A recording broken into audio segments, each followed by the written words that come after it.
هي الحلقات تحفظني بآيات من القرآن، هي الحلقات تملأني بحب المصطفى العدنان، هي الحلقات تحفظني بآيات من القرآن، هي الحلقات تملأني بحب المصطفى العدنان. وأخلص نيتي دوما لرب واحد ديان، بروح ملؤها طهر وقلب كله إيمان. وأخلص نيتي دوما لرب واحد ديان، بروح ملؤها طهر.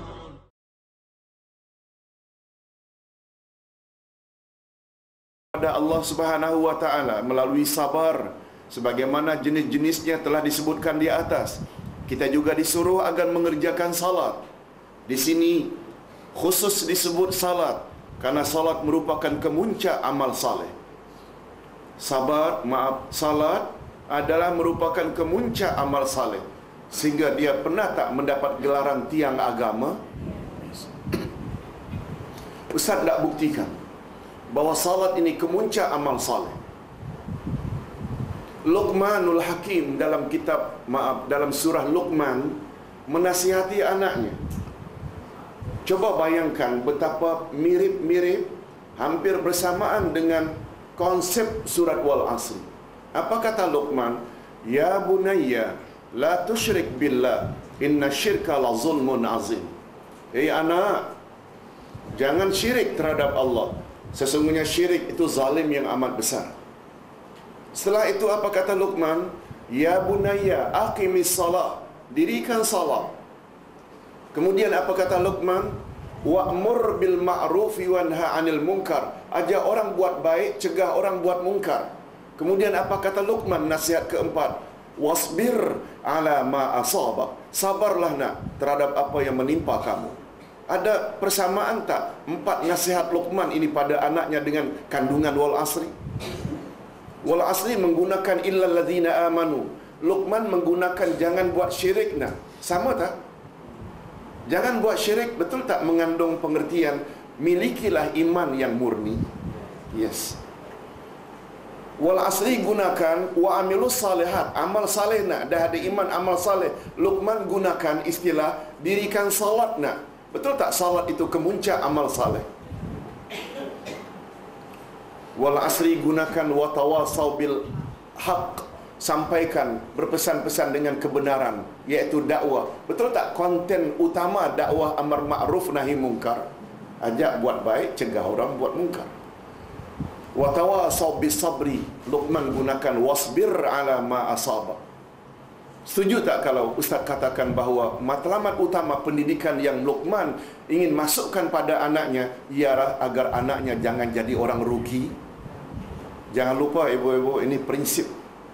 Luqman hidup di zaman Nabi Daud. Bila Nabi Daud hidup? Setelah Nabi Musa. Nabi Daud, Nabi Sulaiman, in between Musa dan Isa. Jauh sebelum Nabi Muhammad.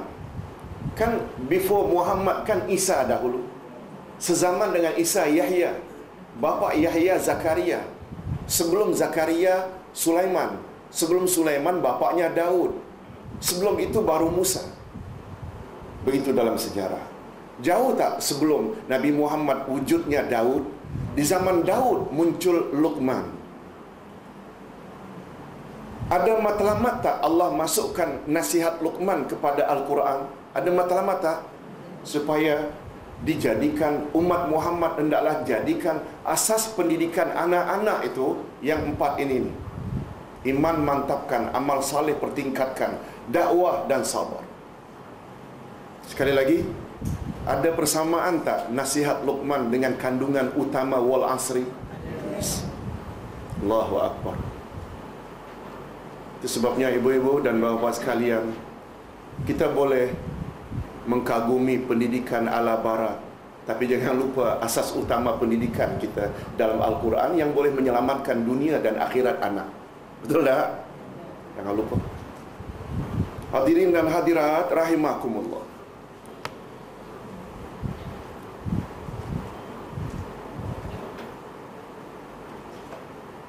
Demikian jugalah halnya dengan salat. Sudah di sini khusus disebut salat karena salat merupakan kemunca amal saleh. Tadi kita dah sebut dah. Dan Rasulullah sallallahu alaihi wasallam apabila beliau merasa sedih karena sesuatu musibah yang menimpa, maka beliau segera mengerjakan salat. Sebab baginda dapat penyelesaian dalam salat. Mengapa Nabi Muhammad bila sedih beliau salat? Dalam riwayat dikatakan baginda apabila sedih beliau akan panggil, "Ya Bilal, ya Bilal," kata Nabi kepada Bilal, "Arihna bis salah. Arihna, mari kita mendapat kerehatan dalam salat." Mengapa ibu-ibu? Bila salat, betul tak kita ketika itu mengadu hal kita pada Allah, terutama dalam sujud? Apa yang terbuku di dalam hati, kesusahan, kerongsingan, kita luahkan pada Allah. Ibu-ibu, setuju atau tidak? Bila kita ada masalah banyak, kita akhirnya mula fikir, mana ya kawan yang boleh saya luahkan saya punya masalah. Cari kawan terdekat. Lalu kita pun cerita. Betul tak setelah cerita lega rasanya? Padahal kawan belum tentu boleh tolong.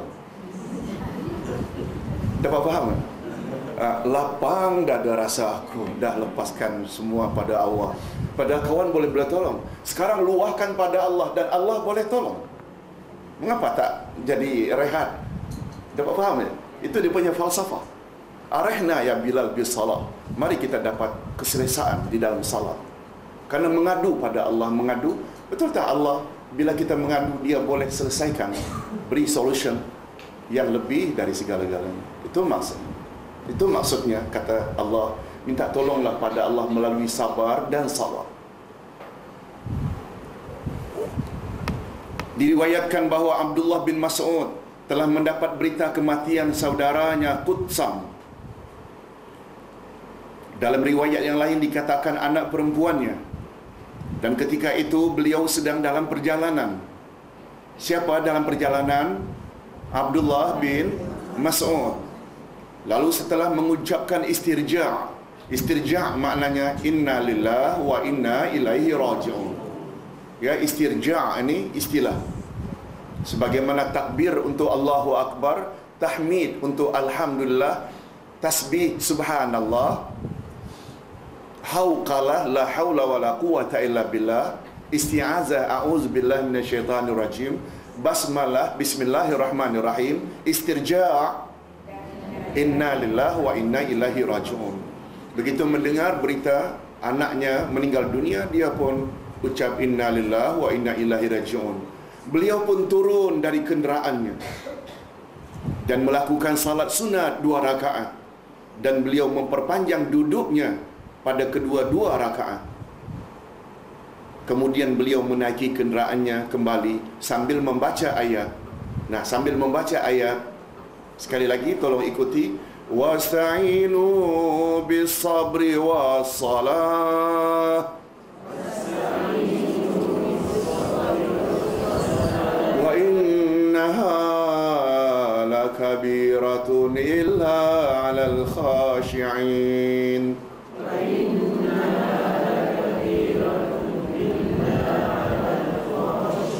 Jadikanlah sabar dan salat sebagai penolongmu, dan sesungguhnya yang demikian itu sungguh berat kecuali bagi orang-orang yang khusyuk.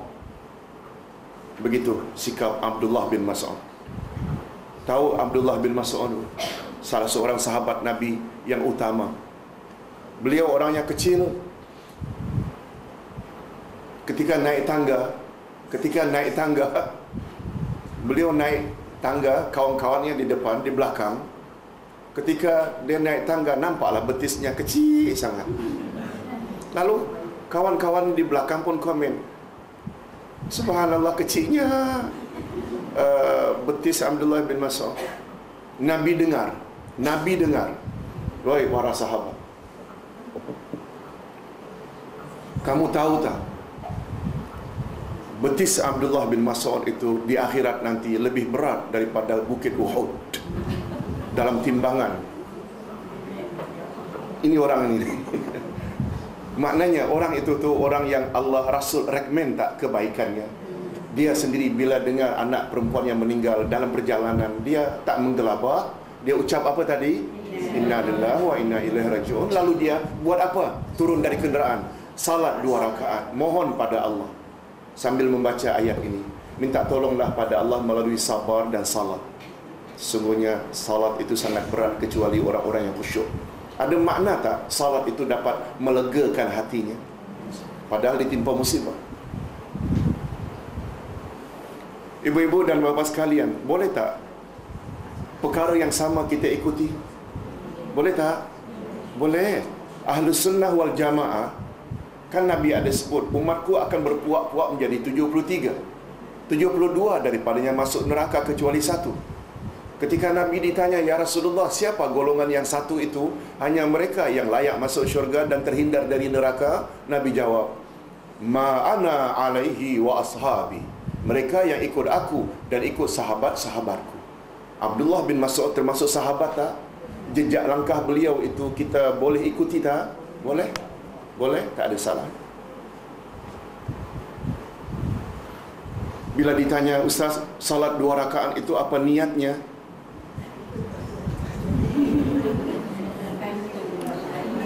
Nah, Ustaz buat bertanya.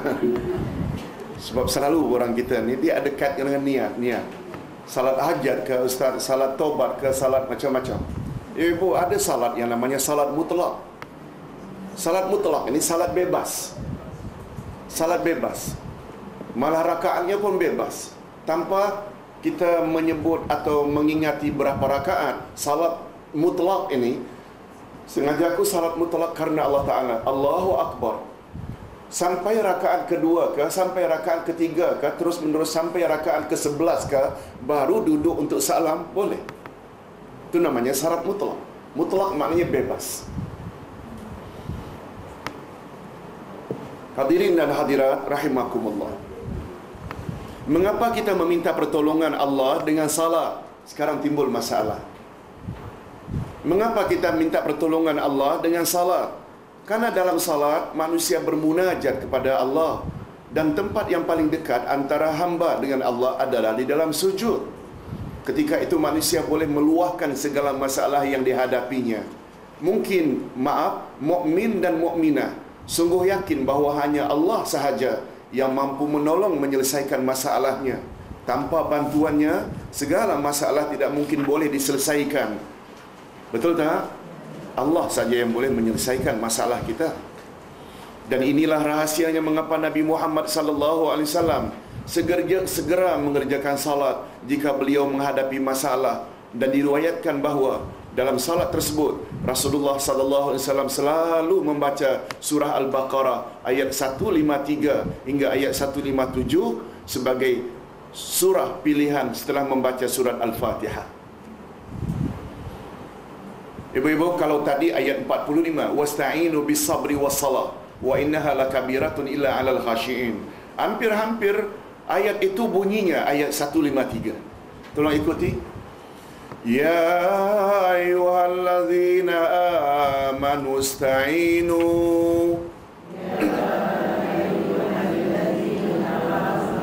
ista'inu bis-sabri was-salah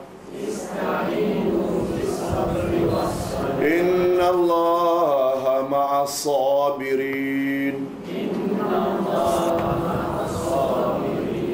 Betul tak hampir sama dengan ayat ini?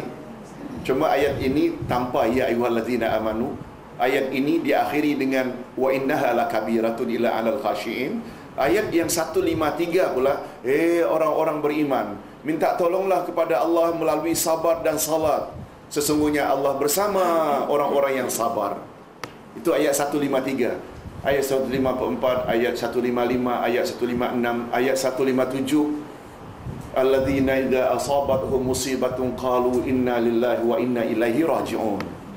Ayat itu selalu digunakan oleh Rasul untuk membaca yang kita istilahkan sebagai ayat lazim. Faham ayat lazim? Iaitu ayat yang kita baca setelah Al-Fatihah.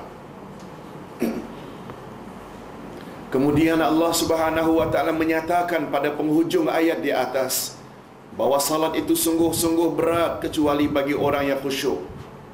Ini bermakna bahawa mafhum mukhalafahnya menurut pemahaman terbalik, surat salat itu ringan bagi orang-orang yang khusyuk. Dapat faham poin ini, Bu? Ini poin penting. Allah menyebut wa innaha lakabiratun illa 'alal khashi'in. Sesungguhnya salat sungguh-sungguh berat kecuali bagi orang yang khusyuk. Dengan adanya pengecualian orang-orang khusyuk, maknanya bagi orang yang khusyuk salat itu berat atau ringan? Jadi ringan. Jadi ringan. Cuma yang kita patut tahu, siapa orang-orang yang khusyuk itu yang bagi mereka salat itu ringan? Ini dia. Ini bermakna, okey, pada ayat berikutnya Allah menjelaskan siapa orang-orang khusyuk itu. Ini yang kita sebut selalu dengan Quran tafsir. Quran yang paling tinggi kualiti tafsir, Quran ditafsirkan oleh ayat Quran. Yang kedua, baru ayat Quran ditafsirkan oleh hadis Nabi. Yang ketiga, kuatnya Quran ditafsirkan oleh qaulus sahabah, pendapat sahabat. Macam Abdullah bin Mas'ud, Abdullah bin Umar, Abdullah bin Abbas. Itu sahabat yang menjelaskan makna ayat. Jadi, bila Allah bikin istilah, kemudian Allah sendiri yang explain. Betul tak? Itu yang paling tepat. Nah, setelah Allah sebut salat sungguh-sungguh berat kecuali bagi orang yang khusyuk, iaitu kata Allah, orang yang khusyuk itu ini dia, alladzina yazunnuna annahum mulaqu rabbihim wa annahum ilaihi raji'un. Orang, iaitu orang-orang yang meyakini bahawa mereka akan menemui Tuhannya dan bahawa mereka akan kembali kepadanya. Nah, kalau kita ingin tahu siapa itu khasyiin, orang-orang yang khusyuk, ini dia. Imam Ibn Katsir berkata, orang Arab mengartikan zan dengan makna yakin dan kadang-kadang dengan makna syak. Dan Imam Mujahid pula berkata, semua kata zan di dalam Al-Quran dengan makna yakin. Dan Abi Al-Aliyah berkata zan dalam ayat ini bermakna yakin. Pada asalnya yakin dengan zan beza tak? Beza tak? Yakin bahasa kita confirm, pasti. Zan maknanya apa? Ragu-ragu, zan ragu-ragu. Tapi dalam ilmu tafsir disebut zan dalam Quran dengan makna yakin. Oleh sebab itu, ketika mendefinisikan khasyi'un, alladzina yazunnuna, pada asalnya iaitu orang yang ragu-ragu. Jangan artikan ragu-ragu. Yazunnun di sini dengan makna yakin, iaitu orang-orang yang yakin akan bertemu dengan Tuhan mereka, dan mereka yakin kepada Allah saja semua mereka akan kembali. Kita teruskan. Jadi berdasarkan tafsiran di atas, jelaslah bahawa orang-orang yang khusyuk ialah orang-orang yang sungguh yakin bahawa mereka akan dihimpunkan kelak pada hari kiamat di padang mahsyar untuk dihisab, dan mereka pasti akan menemui Allah untuk mempertanggungjawabkan semua amalan mereka. Ustaz ulang. Jadi orang-orang yang khusyuk, yang bagi mereka salat itu tidak berat, salat itu ringan, iaitu orang yang benar-benar yakin akan jumpa dengan Tuhan mereka untuk mempertanggungjawabkan segala aktiviti mereka di dunia dulu. Nabi Muhammad sallallahu alaihi wasallam pula bersabda, tolong ikuti, awwalu ma yuhasabu yaumal qiyamah as-salah idza saluhat saluha sairu amali wa idza fasadat fasada sairu amali. Mula-mula amalan yang akan dihisap oleh Allah pada hari kiamat adalah tentang salat. Jika baik salatnya dan sempurna, akan sempurna dan baik pula amal-amalnya yang lain. Bila salatnya rosak, maka amal-amal lainnya pun turut rosak. Sudahlah dia yakin di akhirat nanti dia akan jumpa Allah dan mempertanggungjawabkan aktivitinya selama di dunia. Ditambah pula keyakinan jolong-jolong. Tahu jolong-jolong? Keluar bahasa Melayu Riau. Yang tadi corot. Biasakah kita gunakan bahasa? Biasa? Okey. Jolong-jolong, mula-mula yang Allah tanya dari semua amalan adalah salat. Sudahlah mesti jumpa Allah untuk mempertanggungjawabkan. Pertama-tama pula semua amalan itu ditanya adalah salat. Betul tak keyakinan yang mantap terhadap perkara ini? Bila masuk waktu kedengaran azan, jangankan tak salat, sengaja tak delay pun dia akan keberatan. Dapat faham maksud saya? Membuat dia rajin. Umpamanya masuk asar jam 4.50. Taruhlah dia dah dengar azan, sengaja delay. Dia tahu ke dia boleh mati jam 5, dia boleh mati jam 5 suku, dia boleh mati jam 5.30. Bila dia tahu bila saya mati, padahal dah masuk waktu, saya mati, pertama-tama yang akan ditanya di sana salat saya tak jawab macam mana. Kan memberi kesan dia akan rajin salat. Jangankan tidak salat, sengaja delay salat pun takkan mau. Lebih-lebih salat asar lah. Sebab Nabi pernah sebut seseorang yang salat asar dekat-dekat masuk waktu maghrib. Apa kata Nabi? Tilka salatul munafiq. Itu salatnya orang munafik. Itu menunjukkan bahawa salat asar ni penting tak? Sampai Allah sebut dalam Al-Quranul Karim. Tolong ikuti. Hafizu ala salawati wassalatil wusta. Peliharalah salatmu dan salat yang di tengah. Wusta. Wusta dari kata wasat, tengah. Nabi ditanya, ya Rasulullah, ini pula tafsiran Nabi.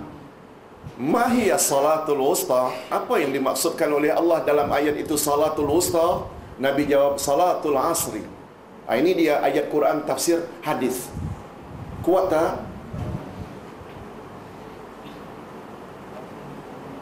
Peliharalah salatmu dan salat yang di tengah. Subuh, zuhur, asar, maghrib, isya. Peliharalah salatmu yang 5 dan salat yang di tengah dan salat asar. Disebut secara tersendiri menunjukkan asar itu sangat penting. Sehingga bila delay dengan sengaja, salat munafik, kata Nabi. Itu sebabnya bila ada kelas jam 3, selesai jam 4.30, jam 5, jangan melencong dulu ke shopping center, balik rumah dulu atau salat dulu di mana-mana shopping center, baru berbelanja. Jangan bila dekat-dekat maghrib baru salat. Itu salat munafik, kata Nabi. Baik, ibu-ibu dan bapa-bapa sekalian, kita teruskan dengan penjelasan.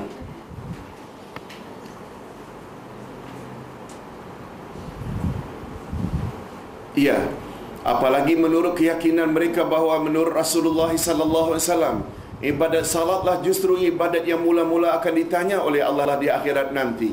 Jika salatnya baik, maka akan turut baik pula lah amalannya yang lain, dan sebaliknya jika salatnya rosak, maka akan turut rosak pula lah amalannya yang lain.